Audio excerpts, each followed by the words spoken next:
감사합니다. 말씀은 거울이다 라는 제목으로 하나님의 말씀을 나누겠습니다. 우리 옆에 사람과 함께 인사할까요? 하나님은 당신을 참 사랑하십니다. 하나님은 당신을 참 사랑하십니다. 제가 요즘 청년들한테 밀고 있는 인사입니다. 참 사랑하시는 우리 하나님의 사랑이 우리 모두에게 함께 하시기를 간절히 소망합니다. 여러분 하루에 거울을 몇 번 정도 보실 것 같으세요? 여러분의 아름답고 멋지신 외모를 하루에 몇 번 정도 보실 것 같으세요? 아침에 일어나서 세수도 하시고 또 이렇게 면도도 하시고 몇 번 정도 보실 것 같으신가요?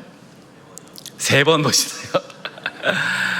조금 오래된 통계이긴 한데 2007년에 영국에서 한 메이크업 회사에서 영국 2,000명 성인 남녀를 대상으로 하루에 거울을 몇 번 보십니까? 라고 질문을 했다고 합니다. 온라인으로 설문조사했는데 남성은 평균 27번, 여자는 34번 정도 본다고 응답했다고 합니다.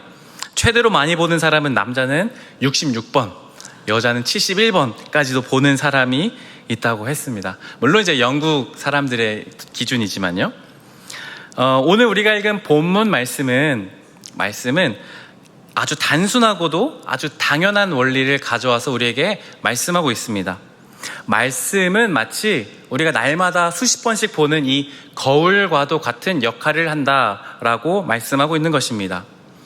거울은 나의 외면에 어떤 모습을 보여주는지, 내가 더러운 것이 있는지 잘못된 것이 있는지를 살펴보게 해주는 것처럼 말씀이라는 거울은 내 영혼을 나의 영혼이 또 나의 삶이 잘 살고 있는지를 들여다볼 수 있게 해주는 도구가 된다라고 말씀하고 있는 것입니다. 오늘 말씀 1장 23절과 24절 말씀을 우리 화면을 보시면서 새번역 성경으로 함께 다시 한번 읽어보도록 하겠습니다. 시작. 말씀을 듣고도 행하지 않는 사람은 있는 그대로의 자기 얼굴을 거울 속으로 들여다보기만 하는 사람과 같습니다. 이런 사람은 자기의 모습을 보고 떠나가서 그것이 어떠한지를 곧 잊어버리는 사람입니다. 아멘. 오늘 본문 말씀인 야고보서 말씀은 거울을 통해 우리가 옷매무새를 다듬고 또 얼굴을 살펴보듯이 우리의 영혼, 우리의 삶의 모습을 함께 들여다보게 해주는 것이 바로 말씀이다라는 것입니다. 오늘 나의 영혼을 살펴보게 하는 이 말씀은 거울이다라는 이 내용을 어떻게 조금 더 자세히 살펴보아야 할지를 함께 계속해서 말씀을 통해 살펴보겠습니다. 첫 번째는 말씀이 거울이다라는 것은 말씀이 주체가 되어서 나를 해석해야 하는 것을 의미합니다. 말씀이 나를 해석하는 것입니다. 에베소서 5장 22절과 25절 말씀을 제가 새번역 성경으로 읽어드리겠습니다. 잘 들어보세요. 아내들이여 자기 남편에게 복종하기를 주께 하듯 하라. 남편들아 아내 사랑하기를 그리스도께서 교회를 사랑하시고 그 교회를 위하여 자신을 주심같이 하라. 아멘. 22절 말씀을 읽으면 우리 남편 되시는 성도님들 어떻습니까? 아내들이여 자기 남편에게 복종하기를 누구한테 하듯이요? 주께 하듯 하라. 막 기세등등해지지 않습니까? 어깨가 딱 펴지는 것이죠. 그래서 이 말씀을 딱 형광펜을 쫙쫙 긋고 아내에게 가서 말하는 거죠. 물 좀 떠와. 주께 하듯 하라고 했으니까 물 좀 떠와. 그럼 아내가 어떻게 할까요? 그 밑에 25절에 형광펜을 쫙쫙 그어서 말하겠죠. 이렇게 보여주면서 당신이 떠오세요 라고 하겠죠. 물론 우리가 이렇게 하진 않겠지만 실제로 있을 법한 이야기입니다. 여기에 문제가 뭘까요? 지금 말씀을 누구에게 적용하고 있나요? 22절에 아내들이여 자기 남편에게 복종하기를 주께 하듯 하라. 하나님은 누구에게 말씀하고 계신가요? 아내들에게 하는 말씀이죠. 아내들에게 하는 말씀을 남편이 형광펜으로 칠하고 와서 들이대는 거죠. 여기 보라고. 아내된 당신 나한테 복종해야 되지 않겠냐고 말하는 겁니다. 그럼 아내는 쭉쭉 긋는 거죠. 남편들아. 이거 누구한테 하시는 말씀이에요? 남편에게 주시는 말씀입니다. 그러면 우리가 적용해야 되는 이 말씀은 어디에 적용해야 되나요? 남성분들은 25절 말씀을, 아내분들은 22절 말씀을 서로 묵상하고 그 말씀들을 실천해야 되는 것입니다. 말씀이 거울이라는 이 말씀은 바로 나에게 적용하는 것입니다. 말씀이 주체가 되어서 이 말씀을 상대방에게 적용하고 나를 어떤 이익을 위해 사용하는 것이 아니라 나를 해석하게 해야 된다는 것입니다. 이 말씀을 읽고 그래 이거는 내 남편이 들었어야 돼, 내 아내가 들었어야 해 라고 하면 안 된다라는 것이죠. 바로 남들에게 말씀을 가져야 되는 것이 아니라 나에게 적용하는 것입니다. 여러분, 거울을 보면 누가 보이나요? 사랑하는 남편과 아내가 보이시나요? 자기 얼굴이 보이죠. 거울은 자기를 보는 것입니다. 말씀은 자기를 보아야 한다는 것입니다. 아주 단순한 진리, 말씀은 남이 아니라 나에게 적용해야 한다라는 것입니다. 두 번째는 우린 거울인 말씀을 바르게 보아야 합니다. 무슨 말씀이냐면 말씀을 읽고 나를 돌아보아야 하는데 바르게 보지 못하는 경우가 두 가지가 있습니다. 하나는 말씀을 너무 피상적으로 보거나 아니면 말씀을 너무 자세히 들여다보는 경우인 것입니다. 첫 번째로 말씀을 너무 피상적으로 읽는다는 건 무엇이냐면 거울을 대충 보는 것이죠. 거울을 보고 그냥 나 봤네 이렇게 하고 그냥 안 보는 태도인 거죠.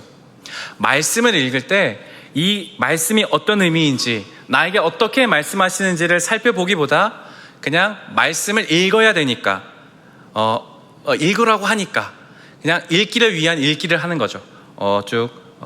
하나님께서 또 너희는 말씀 행한 자가 되고 듣기만 하시면 자기는 속인 자가 되지 말라. 누구든지 말씀 듣고 행하지 아니하면, 이런 식으로 말씀을 그냥 쭉 읽기만 하는 겁니다. 눈으로 어떤 내용이 남지도 않고 나를 돌아보지도 않고 그냥 읽었다는 그것에 만족하는 태도인 것이죠. 또 그 반면에 다른 것은 바르지 못하는 다른 태도는 말씀 그 자체, 거울을 너무 자세히 보는 겁니다. 그러니까 거울 자체를 너무 자세히 보는 거예요. 이게 무슨 말이냐 하면, 이거 저처럼 목회자들이 빠질 수 있는 오류이기도 한데, 말씀 자체를 공부하는 거에만 너무 열중하는 겁니다. 그러니까 이 말씀의 배경이 뭔지, 원문, 원어가 무엇인지, 신학적인 의미는 무엇인지를 알기에 부단히 너무 애쓰고 공부하는 거죠. 물론 그런 태도는 우리 모두가 가져야 할 태도입니다. 그러나 그 말씀을 해석하고 이거에만 너무 천착하고 집착해서 마치 내가 이 말씀을 다 행하고 있는다고 착각하는 것이죠. 나는 이 말씀 다 알아, 나 이렇게까지 내가 이 말씀의 깊은 의미를 다 깨달았어 하고 거기에만 멈추는 겁니다. 말씀 그 자체에만 너무 집중하는 태도인 것이죠. 말씀을 너무 피상적으로 보거나 너무 말씀 그 자체를 깊이 있게 읽으려는 그 태도, 이 두 가지 모두가 오히려 말씀인 거울을 제대로 들여다보지 못하게 한다라는 사실을 기억해야 합니다. 세 번째, 말씀이 거울이라는 것은 말씀을 그대로 실천하는 것을 의미합니다. 시 한 편을 제가 읽어드리겠습니다. 수업이라는 시인데요, 화면을 보시면서 함께 제가 읽어드리겠습니다. 그때 예수께서 제자들을 산으로 데리고 올라가 곁에 둘러 앉히시고 이렇게 가르치셨다. 마음이 가난한 사람은 행복하다. 하늘나라가 그들의 것이다. 온유한 사람은 행복하다. 슬퍼하는 사람은 행복하다. 그러자 시몬 베드로가 말했다. 그 말씀을 글로 적어 놓으리이까? 그러자 야고보가 말했다. 그걸 갖고 우리끼리 시험을 쳐볼까요? 그리고 빌립보가 말했다. 우리가 그 뜻을 잘 모를 경우에는 어떻게 할까요? 그리고 유다가 말했다. 그 말씀이 실생활과는 어떤 관계가 있는 걸까요? 그리고 그 자리에 참석했던 바리새인 하나는 예수에게 수업 계획서를 보여줄 것을 요청하면서 그 가르침의 최종적인 목표가 무엇이냐고 물었다. 그러자 예수께서는 우셨다. 이 내용이 말하는 것이 무엇입니까? 우리가 잘 아는 산상수훈의 팔복 말씀입니다. 그 말씀을 듣고 사람들이 이렇게 물어봤을 거라고 이 한 미상인 작자가 생각했을 겁니다. 그 말씀 어떻게 적어 놓을까요? 시험 어떻게 쳐볼까요? 그 뜻 잘 모르면 어떻게 할까요? 실생활과는 어떤 관계 있습니까? 수업 계획서는 좀 보여주십시오. 그게 최종적으로 목표하는 바가 무엇입니까?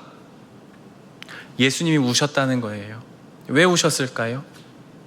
예수님이 원하시는 것은 무엇입니까? 말씀 그 자체를 듣고 행동하는 것을 원하셨습니다. 하지만 이 시에 나온 사람들은 말씀 그 자체가 아니라 말씀이 아닌 그 다른 곁가지들에 관심을 갖고 있었다는 것입니다. 예수님께서 가르치신 마태복음 5장부터 7장 이 산상수훈에서는 아주 귀중한 말씀들이 많이 나와 있습니다. 내 이웃을 내 몸과 같이 사랑하라. 내가 대접받고자 하는 대로 다른 사람을 대접해라. 하늘의 뜻이 이 땅에서 이루어지이다. 예수님의 기도, 여러 가지 아주 정말 귀한 말씀들이 이 마태복음 5장부터 7장의 산상수훈에 나와 있습니다. 근데 그 산상수훈의 결론 말씀이 뭔 줄 아세요? 산상수훈의 결론 제가 읽어드리겠습니다. 마태복음 7장 24절과 25절 말씀입니다. 화면에 보시면 제가 읽어드리겠습니다. 그러므로 내 말을 듣고 그대로 행하는 사람은 반석 위에다 자기 집을 지은 슬기로운 사람과 같다고 할 것이다. 비가 내리고 홍수가 나고 바람이 불어서 그 집에 들이쳤지만 무너지지 않았다. 그 집을 반석 위에 세웠기 때문이다. 아멘. 산상수훈의 그 귀중하고도 놀라운 말씀의 결론은 그 말씀을 행하는 사람은 이라고 주님이 그 산상수훈의 마지막 결론을 내십니다. 우리가 하나님의 말씀을 많이 듣습니다. 많이 공부도 합니다. 많은 예배 가운데 참석합니다. 귀로도 즐거울 때가 있고 은혜 받았다는 느낌이 들 때도 있습니다. 깨달아지기도 합니다. 그런데 핵심은 무엇입니까? 말씀을 행하는 것입니다. 예수님이 원하시는 것은 말씀대로 그대로 행동하는 것입니다. 야고보서 1장 25절 다시 읽어드리겠습니다. 그러나 완전한 율법 곧 자유를 주는 율법을 잘 살피고 끊임없이 그대로 사는 사람은 율법을 듣고서 잊어버리는 사람이 아니라 그것을 실행하는 사람인 것입니다. 이런 사람은 그가 행한 일에 복을 받을 것입니다. 아멘. 말씀을 거울로 하나님의 말씀하신 바가 무엇인지를 살펴보고 내 영혼의 상태가 어떤지, 나의 삶이 어떤지를 살펴보았다면 우리는 그 말씀을 삶으로 살아내야 됩니다. 거울을 제대로 보는 사람은 나의 외모, 영혼을 체크하는 사람은 나의 삶을 말씀대로 살아내는 것이 결론이 되어야 하는 것입니다. 말씀을 살아내는 사람은 주님이 말씀하십니다. 그 행한 일에 복을 받을 것이다 라고 말씀합니다. 혹시 조금 부끄럽지만 모태신앙이신 분 손 한번 살짝 들어주시겠어요? 모태신앙이신 분? 네. 그리고 우리 영세교회 제가 이렇게 있다 보면 30년, 40년 막 엄청 오래 다니신 신앙생활 하신 분들이 너무 많으시더라고요. 어떻게 보면 저보다 믿음의 신앙의 선배님들이시죠. 저도 나름 신학 공부도 했고 나름 신앙생활도 저도 모태신앙으로 많이 했습니다. 그리고 해박하진 않지만 성경에 대해서도 조금은 알고 있고 말씀의 배경도 조금은 제가 압니다. 그러나 우리에게 문제가 하나 있습니다. 무엇이냐면 아까도 말씀드렸지만 말씀을 안다는 착각에 있습니다. 말씀을 많이 알면 내가 그 사람인 것처럼 착각하는 것입니다. 우리가 신앙생활을 오래 했다고 해서 정말로 우리의 삶이 말씀을 행동하는 것인지 아닌지는 별개인 것입니다. 이창우라는 목사님은 이렇게 말씀하세요. 하나님의 말씀을 아예 모르는 사람보다 말씀을 그저 알고 이해하는 데서 그치는 사람, 그것으로 행하고 있다고 착각하는 사람이야말로 하나님의 말씀과 무한히 멀어질 가능성이 더 높습니다. 무서운 말씀이라고 생각합니다. 특히 저에게 이 말씀은 굉장히 무서운 말씀입니다. 제가 설교하는 사람이지만 제가 그 말씀을 설교하고 안다고 해서 제가 행하고 있다고 착각하면 저는 오히려 하나님의 말씀과 무한히 멀어질 가능성이 가장 높은 사람이 되는 것입니다. 오늘 하나님 말씀은 이렇게 말씀하십니다. 하나님의 말씀을 실천하는 사람이 복을 받을 것이다. 메시지라는 성경에서는 이 복이라는 것을 기쁨과 확신을 얻게 될 것이라고 기록하고 있습니다. 완전한 율법, 구약의 말씀, 하나님의 말씀 우리에게 주시는 완전한 자유를 주시는 것이라고 말씀하는 것입니다. 말씀을 행하는 것은 우리의 삶에 불편하게 하는 것이 아니라 오히려 우리에게 자유, 진정한 인간으로서 바르게 사는 삶을 살아가게 해주는 진정한 거울이 된다는 말씀인 것입니다. 그때에 참된 기쁨과 확신을 얻는다라고 말씀하고 있습니다. 이것이 무엇입니까? 우리는 말씀을 정말로 진정으로 실천해 보면 안다는 것입니다. 말씀을 실천할 때 기쁨과 확신을 누리는 겁니다. 내년에 청년부에서 단기 선교로 또 네팔을 가게 됩니다. 1기에 네팔 선교를 갔다 온 청년들이 많이 있습니다. 이번에도 적지 않은 청년들이 또 네팔로 향해 또 걸음을 걷습니다.